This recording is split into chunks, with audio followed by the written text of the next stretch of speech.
लोकसभा चुनाव के महापर्व के पहले चरण के मतदान के साथ ही दूसरे चरण की तैयारी भी शुरू हो चुकी है और सभी पार्टियां किसी न किसी तरह अब दूसरे चरण के मतदाताओं को लुभाने की कोशिश में लग गई हैं।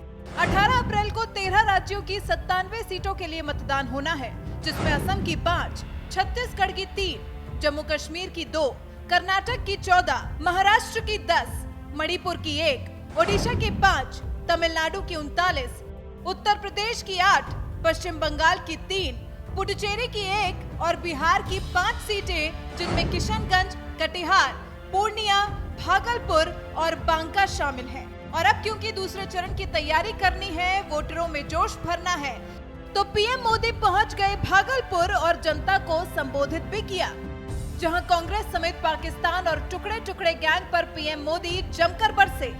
इस दौरान क्या पाकिस्तान, क्या आतंकवाद, क्या नक्सलवाद और क्या टुकड़े टुकड़े गैंग, पीएम मोदी के आक्रामक अंदाज ने किसी को भी नहीं बख्शा। पीएम मोदी ने साफ कह दिया है कि वो नक्सलवाद और आतंकवाद से कोई समझौता कभी नहीं करने वाले हैं। इन मुद्दों की तरफ उनकी जीरो टॉलरेंस की नीति हमेशा जारी रहेगी। उन्होंने कह दिया है कि केंद्र सरकार ने कांग्रेस की तरह मौन धारण कर नहीं, बल्कि नक्सलवाद और आतंकवाद से निपटने के लिए सुरक्षा बलों को खुली छूट दे दी है। एनडीए सरकार की नीति स्पष्ट है। आतंकवाद से और नक्सलवाद से निपटने के लिए हमारे जवानों को खुली छूट रहेगी।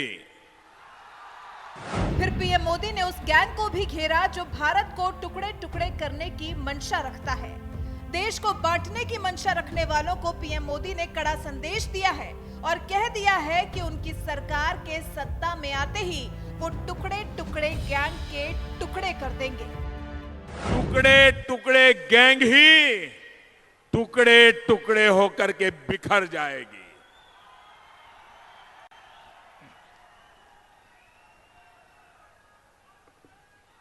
साथियों, फिर कांग्रेस समेत विपक्ष के महागठबंधन पर भी पीएम मोदी हमलावर रहे।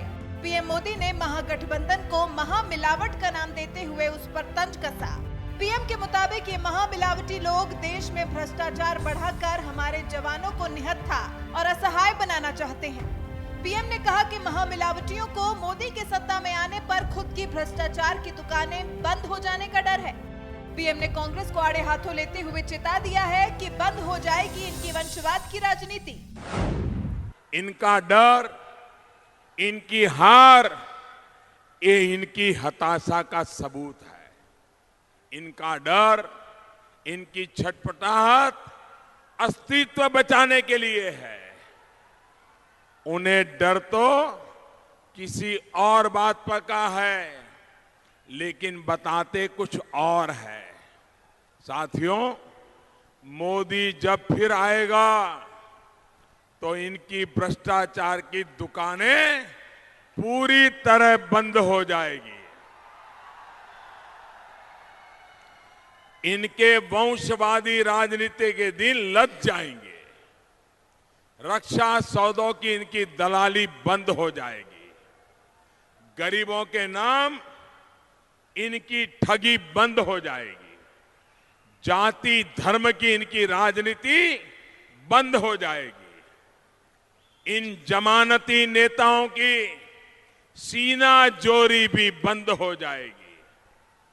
फिर पीएम मोदी अपने भाषण में नापाक पाक का जिक्र न करें, ऐसे कैसे संभव है? हमने पाकिस्तान के घर में घुसकर उसको चोट पहुंचाने का काम जो किया है। पीएम ने अपनी आतंक के खिलाफ कार्रवाई का मुद्दा उठाते हुए जनता को 2014 से पहले के माहौल की याद दिलाई, जब पाकिस्तान आतंकियों को भेजता भी था, फिर ऊपर से धमकाता भी था और कांग्रेस वही अपनी कागजी कार्रवाई में ही लगी रहती थी। लेकिन अब दुनिया भर में घूमकर पाक अपना रोना रो रहा है, लेकिन पूरी दुनिया ने उसे आइसोलेट कर दिया है और कोई पाकिस्तान को घास तक नहीं डाल रहा है। शांति की बात भी वही कर सकता है जिसकी भुजाओं में दम होता है।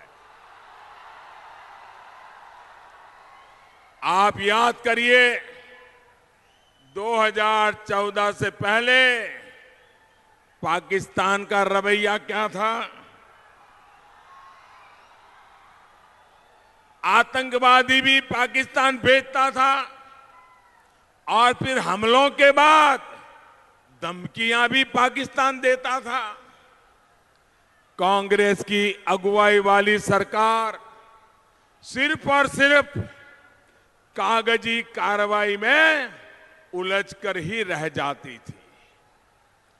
क्या भारत को ऐसे ही रहना चाहिए क्या? क्या भारत को ऐसे ही रहना चाहिए क्या? क्या डर डर कर जीना ही ये हमारी नीति होनी चाहिए? क्या देश के वीर सपूतों के हाथ बांध के रखना चाहिए? हमने घर में घुसकर मारा। इस बंदिश से बाहर निकलने के लिए 130 करोड़ का देश छटपटा रहा था। उस बंदिश को हमने तोड़ दिया। आज पाकिस्तान की स्थिति देखिए। वहां के हुक्मरान हो या फिर आतंक के आका, डर उनके चेहरे पर दिख रहा है। आज वे दुनिया में जा जाकर अपने डर का रोना रो रहे हैं, लेकिन दुनिया में कोई आज पाकिस्तान को घास डालने वाला नहीं बचा है। पीएम मोदी ने विपक्ष से साफ लफ्जों में पूछ लिया है कि आतंकवाद और जवानों के साथ होने को लेकर उन्हें अपना स्टैंड क्लियर कर देना चाहिए। पीएम मोदी ने पूछा है कि विपक्ष बताए कि उनका मत किसके साथ है, देश के वीर जवानों के साथ या फिर देश में दहशत फैलाने वाले आतंकियों के साथ। दूसरी तरफ ये महामिलावटी जो कह रहे हैं कि हमारे जवानों के पास जो विशेष अधिकार है उसको भी हम हटा देंगे। आप सहमत है इससे? क्या हमारे जवानों को निहत्था कर देना चाहिए? क्या हमारे जवानों को असहाय कर देना चाहिए?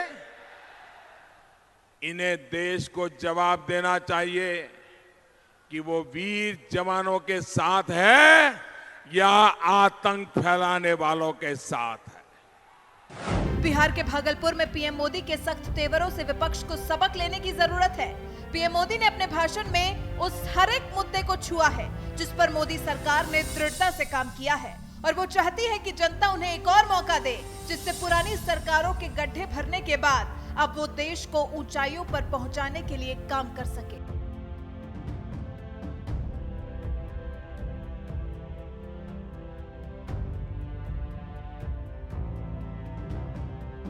दूसरी तरफ ये महामिलावटी जो कह रहे हैं कि हमारे जवानों के पास जो विशेष अधिकार है उसको भी हम हटा देंगे। आप सहमत है इससे? क्या हमारे जवानों को निहत्था कर देना चाहिए? क्या हमारे जवानों को असहाय कर देना चाहिए?